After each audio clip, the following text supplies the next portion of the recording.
आज की हमारी इस वीडियो में सबसे पहले मैं आपको ये बताऊंगा कि आज का हमारा जो टॉपिक है उसका ओरिजिन आखिर कहाँ से हुआ है। ये बेसिक सी बात तो आप जानते ही हैं कि हमारे देश के जो सारे के सारे एडवोकेट्स हैं वह गवर्न किए जाते हैं एडवोकेट्स एक्ट 1961 के प्रोविजंस के मुताबिक। और इसी एक्ट के प्रोविजंस के तहत बार काउंसिल ऑफ इंडिया को ये पावर्स दिया गया है कि वह रूल्स बना सके एडवोकेट्स को गवर्न करने के लिए। बार काउंसिल ऑफ इंडिया ने अपनी इन्हीं शक्तियों का यूज करते हुए फ्रेम किए हैं bar council of India rules. In rules में टोटल 9 पार्ट्स हैं जो कि रिलेटेड हैं अलग अलग सब्जेक्ट से। इन 9 पार्ट्स में से ही 6th पार्ट की हेडिंग है रूल्स गवर्निंग एडवोकेट्स।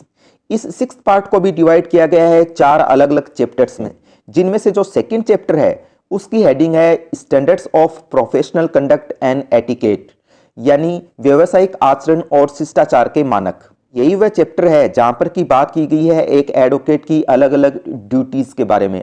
एक एडवोकेट की अलग अलग ड्यूटीज के बारे में बात करने वाले इस चैप्टर में जो सेक्शन 1 है वह बात करता है एडवोकेट की एक कोर्ट के प्रति ड्यूटीज के बारे में। असल में एक एडवोकेट की कोर्ट के प्रति जो ड्यूटीज होती हैं उनको जानने के लिए हमें स्टडी करने पड़ेंगे इस सेक्शन 1 के रूल 1 से लेकर के रूल 10 तक। तो आइए जानते हैं इन सारे रूल्स को एक एक करके।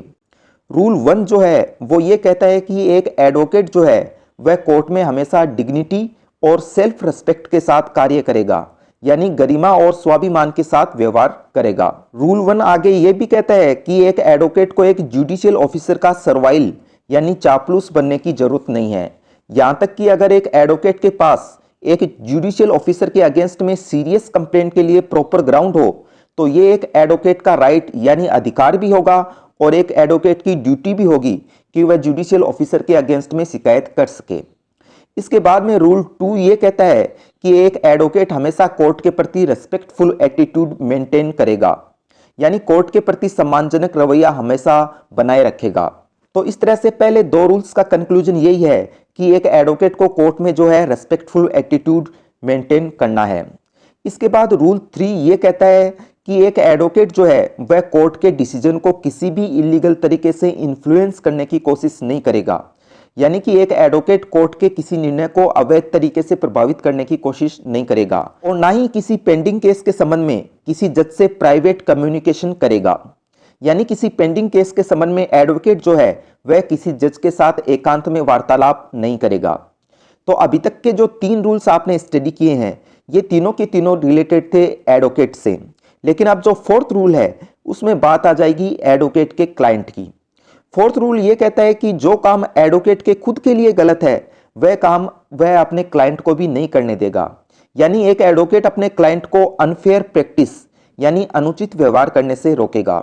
यहां पर कहने का मतलब ये हुआ कि एक एडवोकेट का क्लाइंट जब भी कोर्ट के प्रति या विपक्षी पार्टी के प्रति या विपक्षी अधिवक्ता के प्रति अनफेयर प्रैक्टिस या अनुचित व्यवहार करता है तो एडवोकेट को बजाय उसकी हाँ में हाँ मिलाने के खुद का जजमेंट काम में लेते हुए उसको ऐसा करने से रोकना चाहिए।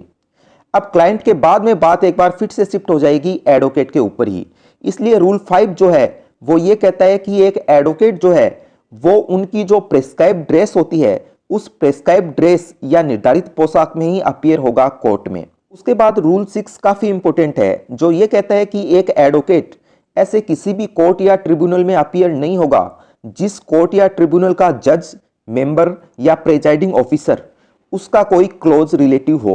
फॉर एग्जांपल मान लीजिए कि एक लेडी जो है वह डिस्ट्रिक्ट एंड सेशन जज हैं, तो उन्हीं के सामने उनकी बेटी जो है वो एडवोकेट के तौर पर अपीयर नहीं हो सकती। अब अगला जो रूल है रूल 7 वह भी एक बार फिर से रिलेटेड हो जाएगा एडवोकेट की ड्रेस से ही। रूल 7 ये कहता है कि एक एडवोकेट जो है वह अपना बैंड और गाउन पब्लिक प्लेस में नहीं पहनेगा। कौन सा बैंड और गाउन? जो कि उसकी प्रेस्क्राइब ड्रेस का हिस्सा है। कहने का मतलब कि एक एडवोकेट जो है वह अपनी प्रेस्क्राइब ड्रेस पहनेगा या तो कोर्ट में या फिर वकीलों की कोई सेरेमनी या प्रोग्राम हो वहां पर, बाकी किसी पब्लिक प्लेस पर तो बिल्कुल भी नहीं।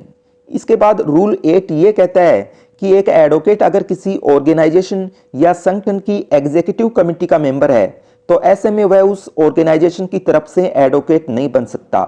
मतलब ना तो वह उस ऑर्गेनाइजेशन के अगेंस्ट में लड़ सकता है और ना ही उसकी तरफ से लड़ सकता है। कौन सी सिचुएशन में? जब वह उस ऑर्गेनाइजेशन की एग्जीक्यूटिव कमेटी यानी कार्यकारिणी समिति का सदस्य है। ठीक है, यहाँ पर एग्जीक्यूटिव कमिटी से मतलब इस तरह की किसी भी कमिटी से है जो उस ऑर्गेनाइजेशन के जनरल मैनेजमेंट को देखने का पावर रखती है।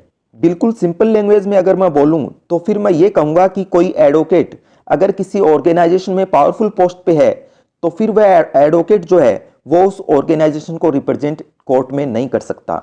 लगभग इसी तरह की बात की गई है अगले रूल यानी रूल 9 में, जो ये कहता है कि एक एडवोकेट को कोई भी ऐसा केस नहीं लड़ना चाहिए जिसमें कि वह पिक्यूलियरी इंटरेस्टेड हो। यानी एक एडवोकेट के तौर पर आप ऐसा कोई केस नहीं लड़ सकते जिससे आपका इंटरेस्ट या आपके हित विशेष रूप से प्रभावित होते हैं। जैसे कि फॉर एग्जाम्पल मान लीजिए कि आप किसी कंपनी के डायरेक्टर हैं, तो फिर ऐसे में आप उस कंपनी को जो है कोर्ट में रिप्रेजेंट नहीं कर सकते।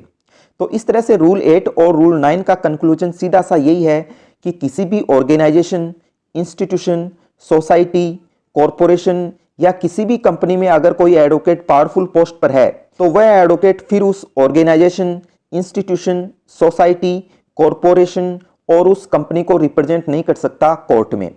इसके बाद जो अंतिम रूल है इस सेक्शन का, रूल 10, वह एक बार फिर से रिलेटेड है एक एडवोकेट के क्लाइंट से। रूल 10 यहाँ पर यह कहता है कि कोई भी एडवोकेट किसी लीगल प्रोसीडिंग के पर्पस के लिए अपने क्लाइंट का श्योरिटी या गारंटर या जमानतदार नहीं बनेगा। तो इस तरह से एक एडवोकेट की कोर्ट के प्रति जो ड्यूटीज हैं वहां पर 2 बार जिक्र आ गया है एडवोकेट के क्लाइंट का।